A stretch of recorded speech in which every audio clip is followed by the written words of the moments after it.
Hello everyone, welcome to the editorial analysis of the Shankar IAS Academy brought to you by the Civils Pedia team, and this is Abhinaya Sampath for the current affairs of the editorial articles for the date of 2nd January of 2025. So before moving into the video discussion, a very happy new year and a prosperous and a healthy new year to anyone watching this video. So now let us move on to the article's discussion. The article titled Tackling Delimitation by Reversing Population Control from the Hindu discusses about the concept of delimitation in relation to the population. The next article titled In Good Health from the Indian Express discusses about the bad loans and the loan write-offs which has an impact in the banking sector of India. So in light of these articles, we will be seeing a main question on it and we will be seeing a framework for it. So now let's get into the articles discussion one by one. Now moving on to the first news, look at this news article titled In Good Health. So this news articles discusses about the bad loans available in the Indian financial sector, that is the banking sector, and their role and their trends in it, and how other loans such as the unsecured loans and other retail loans role and their impact in the banking sector. So in light of this article, we will be seeing a lot of concepts related to banking sector loans and related to economics. So we'll be seeing a mains question to it and the framework to it. So I hope I make this article easy to understand so we can know what is discussed inside this article. So this is the mains question.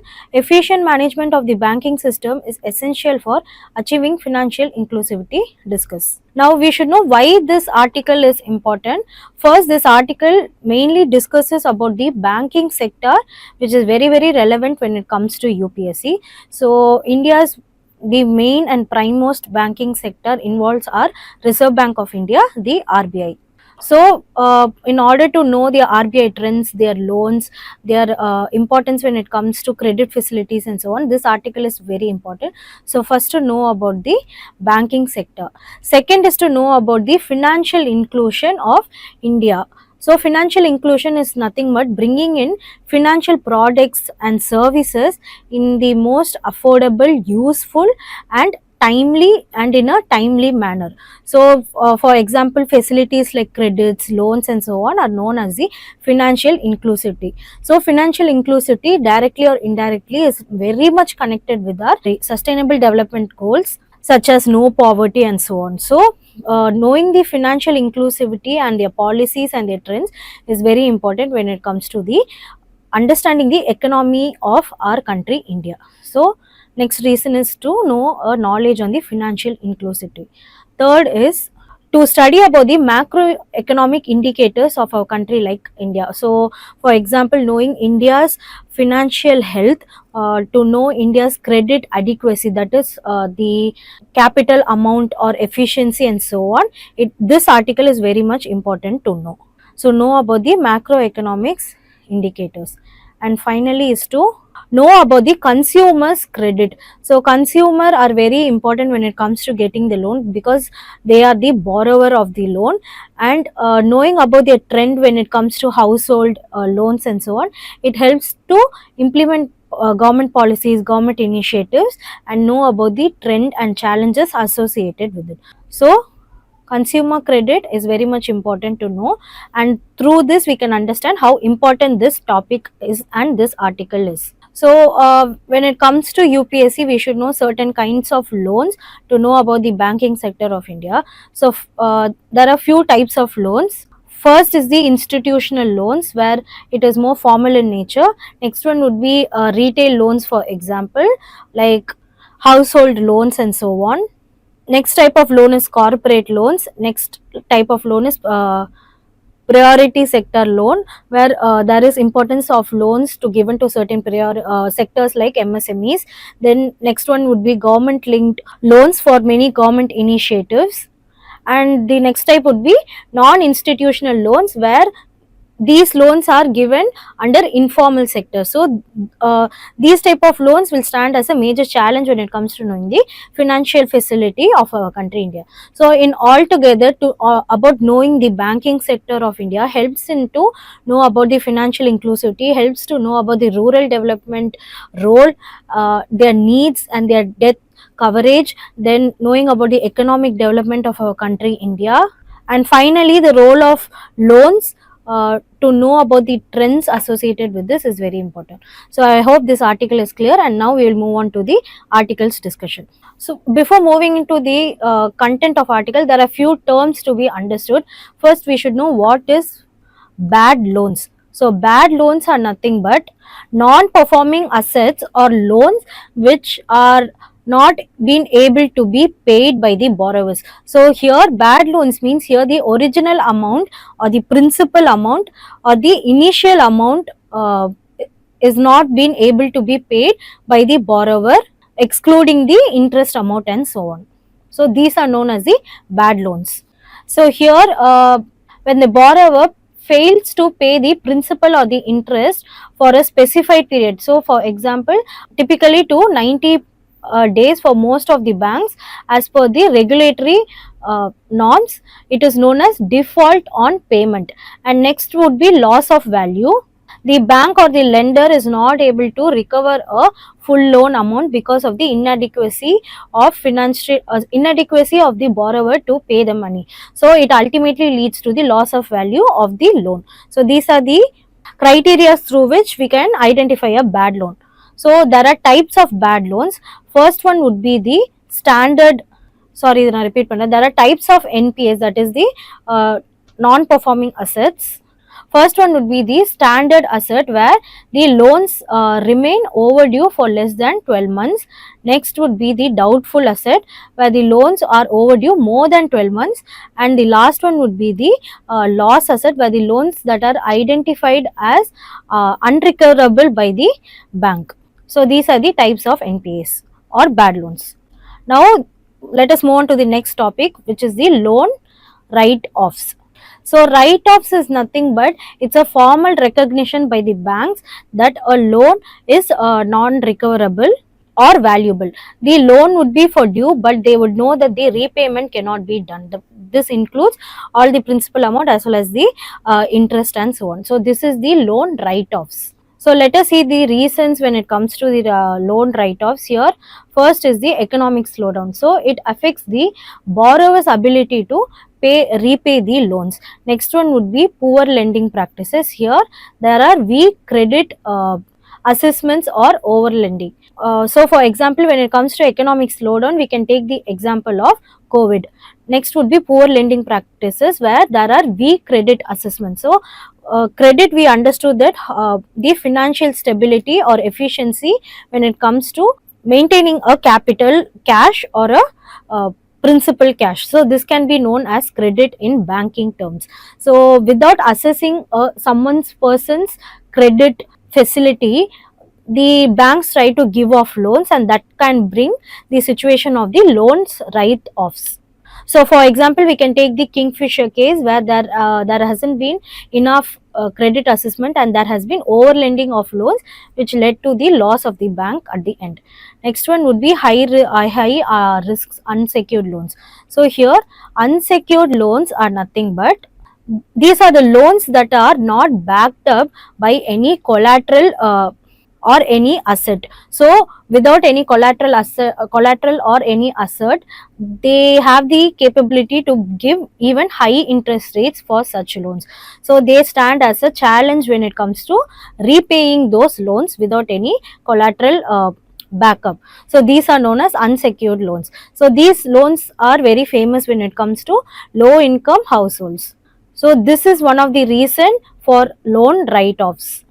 And next one would be borrower mismanagement. Here there can be involvement of fraud or mismanagement by the borrowers in paying the amount. So these are the reasons when it comes to loan write-offs. Now we have understood the concept of bad loans and loan write-offs. So now let us look into what was discussed in the article.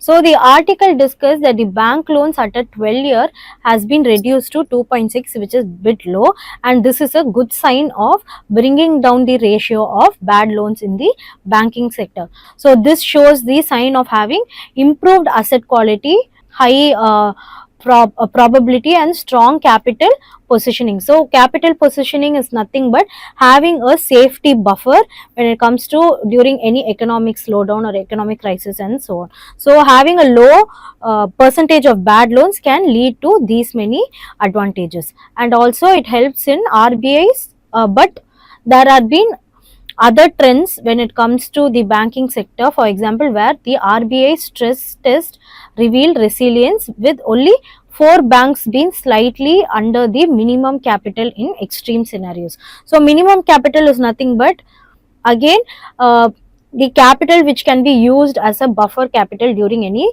economic slowdown. So only few banks, that is according to the article, only 4 banks are in such situations where their minimum capital is bit low. So these are the trends and these are the highlights when it comes to the article found. Now looking into the good sign of the banking sector, there are more concerns raised through the article. So first one would be the rising write-offs in the unsecured retail loans. So as I have told before, the inability to pay the loans have been increased, especially in the category of unsecured retail loans. And over 50% of the bad loans are from the unsecured loans, where it includes low income households and other microfinance institutions. So we can understand this trend to know in the role of loans and the importance of having economic development, especially in the rural sector. Next trend is where stressed loans are increasing among borrowers with multiple loans, that is 4+ loans significantly. So stressed loans are nothing but the loans which show risk at default, where the financial capability of those loans are very low in nature, so they are known as stressed loans. And the next trend would be how the personal loans, that is more than 50,000 in nature, show almost 11% delinquency write-offs with surged 30%. So here delinquency percentage means it is the percentage of the number of loans which have been taken off the time to pay the amount. So delinquency is nothing but the average rate of percentage of all the loans where the repayment has been exceeded more than the time given and now the repayment is not done. So these are known as the delinquency rate. So here when it comes to personal loans, almost there is increase in 11% in the delinquency rate, and write-offs have been surged more than 30% in nature. So this scenario, these concerns are raised especially in the rural development rural sector. So other sectors like the corporate sectors are remaining stable, and this was found in the article. Here the loan interest rates have dropped to almost 5.4%. Sorry, 4.5% in March 2023 to 2.4 in the September of 2024. So it's a significant change when it comes to the banking sector trends. And on the whole lot, we understood there are potential risks when it comes to the unsecured loans. So let us look into the impact of bad loans and write-offs, and these are very easy to understand, very generalistic to understand. First is the revenue loss. Of course, when there is not having the capability to pay the amount, it's a revenue loss for the banks.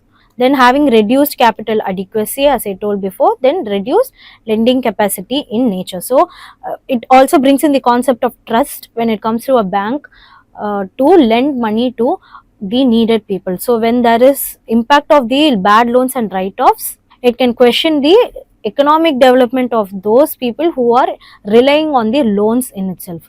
Next, as I told, when it comes to trust, it brings down their reputation for risk, and they need an additional capital where they have the scenario to borrow money from the other banks in itself.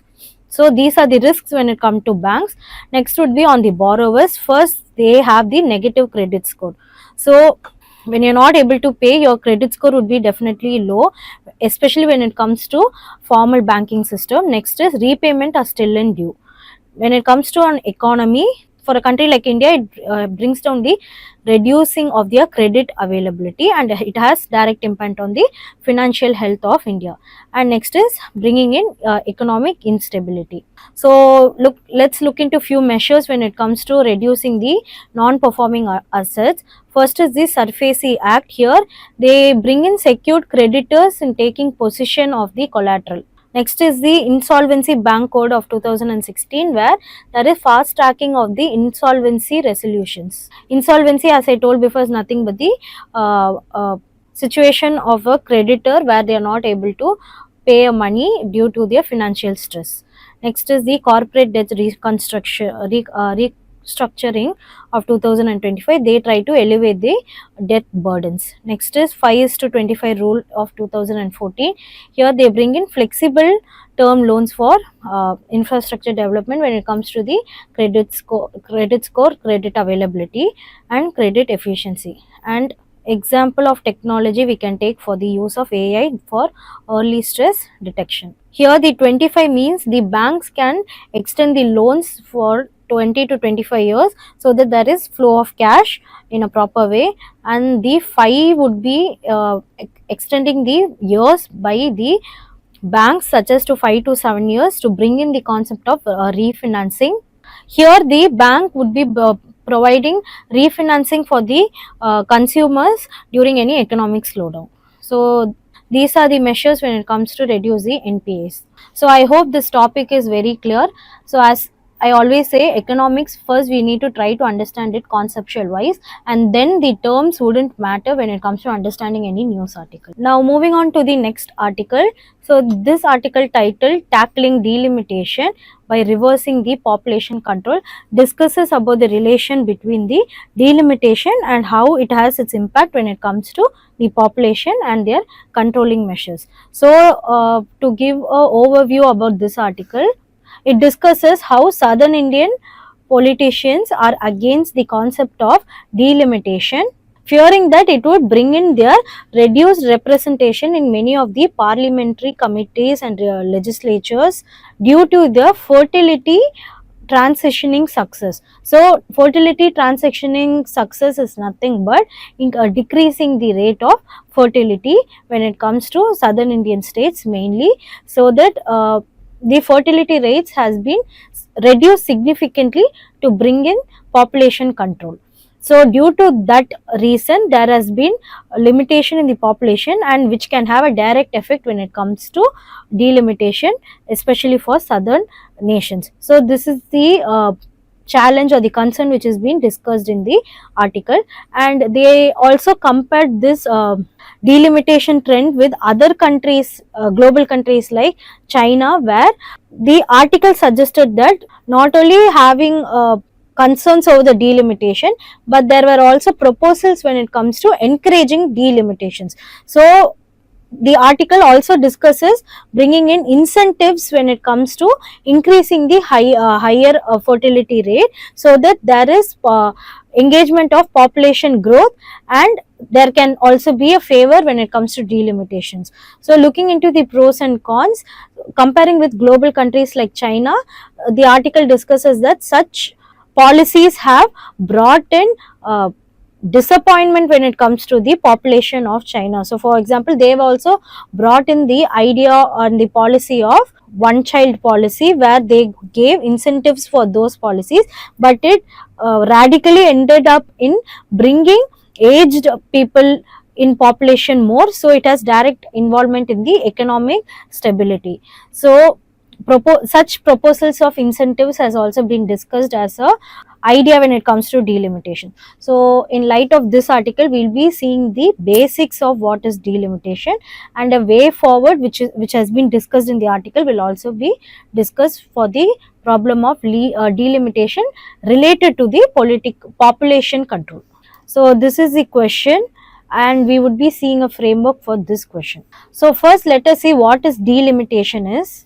Delimitation can be defined as the process of redrawing the boundaries of the electoral constitutions to reflect the changes in the population distribution. So it is nothing but bringing in boundaries of the constitutions related to population distribution in a place, which can be higher or lower in nature. Now looking into their coordinating authority, the delimitation committee is conducted by the Delimitation Commission and it's an independent body established by the Parliament of India. Now, looking into the frequency on conducting the delimitation, so lastly it was conducted in 2002 based on the 2001 census, and we will be seeing the constitution provisions in the next slide. So according to the 84th Constitution Amendment Act of 2001, the delimitation is expected to happen in 2026. So it has been shifted to 2026. So what is the objective when it comes to the delimitation? So to bring in a fair representation of both the parliament as well as the state legislatives when it comes to having a different population shifts and dynamics and trends for a country like India. So this is the objective of delimitation. Now let us look into the constitutional backings when it comes to delimitation. So according to Article 82, there is relocation of Lok Sabha seat after each and every censuses. Next is Article 170, where it deals with delimitation of the constituencies of the state legislative assemblies. Next is the Delimitation Act of 2022, which is the current delimitation framework. And the 84th and the 87th Amendment Act of 2001 froze the delimitation from the 1971 census until 2026 for population control. It happened in the 2002 based on the 2001 census, and even after the last census, which is the 2011, the delimitation hasn't been happened because it has been frozen for until 2026 for the population control. So I hope the constitutional backing when it comes to delimitation is fine. And now let us move on to the advantages when it comes to delimitation. First is bringing in ensuring proposed representation. Here it aligns with the constituencies with the population size. So both the parliament, the constituencies and the state assemblies with adequate population have adequate representation. Next one would be to bring in reflecting demographic changes. So demographic changes like urbanization, migration, etc. account for reshifting the boundaries or redrawing the boundaries, so that there is importance for the regional growth and there is leaving of the outdated development policies for such constituencies. Next is bringing in the idea of the balance of voter equality. So it aligns with the principle of one person, one vote idea, ensuring the representation of each voter among every constituencies. Next is addressing the urban growth, where there is fair representation for the growing urban areas, where along with the shift of demographic changes like migration and so on, there is reducing of the disparities between the urban and the rural development when it comes to the population. And next is improving their resource allocation. So here higher population constituencies can advocate for more resources and their infrastructural development projects and so on.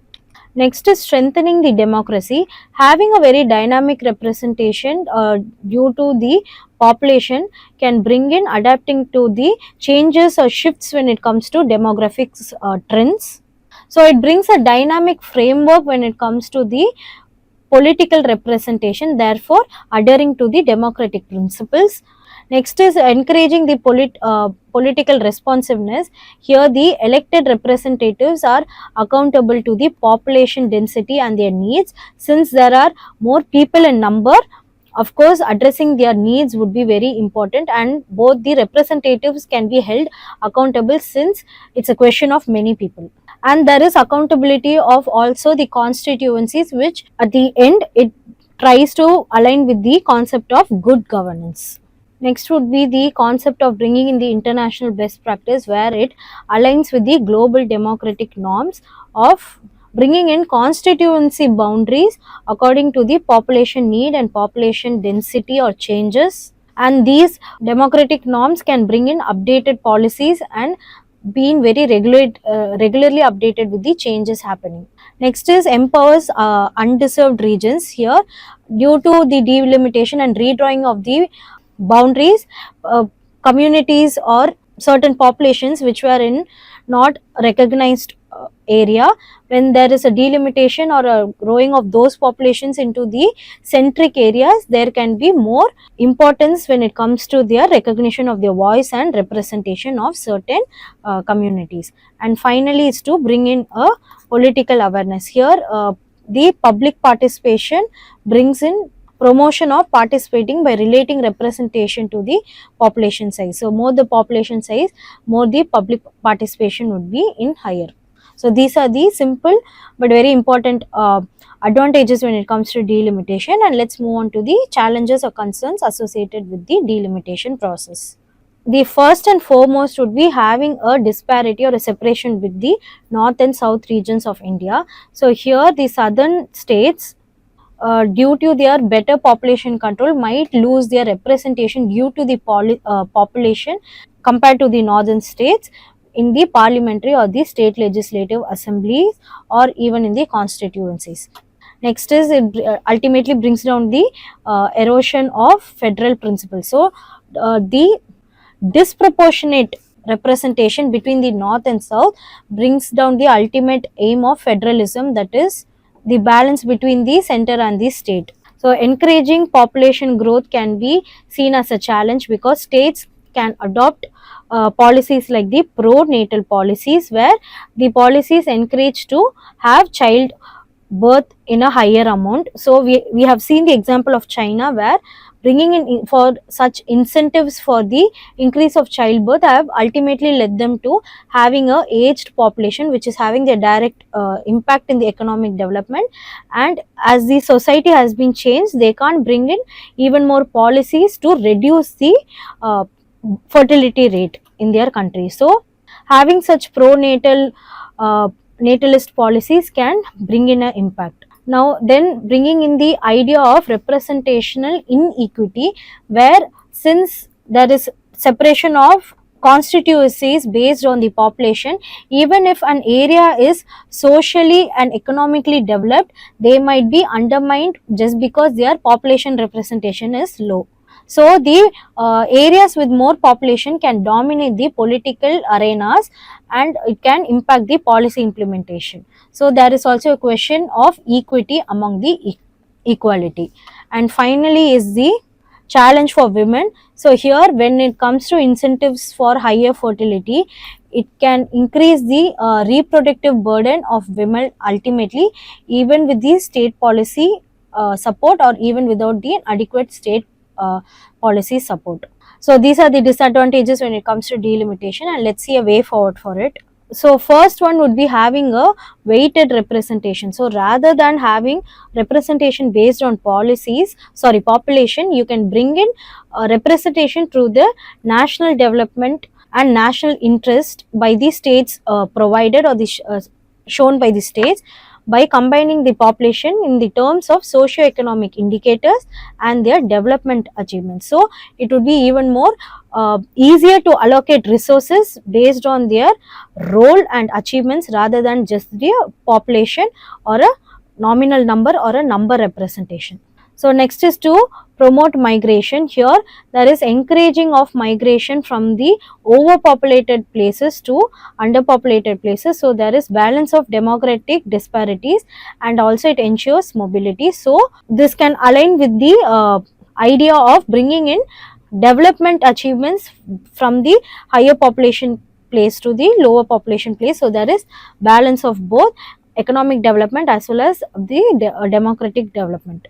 Next is CAPE representation decrease. So CAPE, the word CAPE is nothing but having or setting a limit or setting a maximum threshold. So here they are been bringing in the idea of having a particular limit when it comes to the under-representation of those states with lesser population. So it's nothing but bringing in a limit for those states which have less population, and just because they are having less population doesn't mean that they are accounted to being represented in a lower way. So in order to bring their representation, even though their number is less, there needs to be the CAPE representative decrease. So limiting their scope of being represented in a lesser way.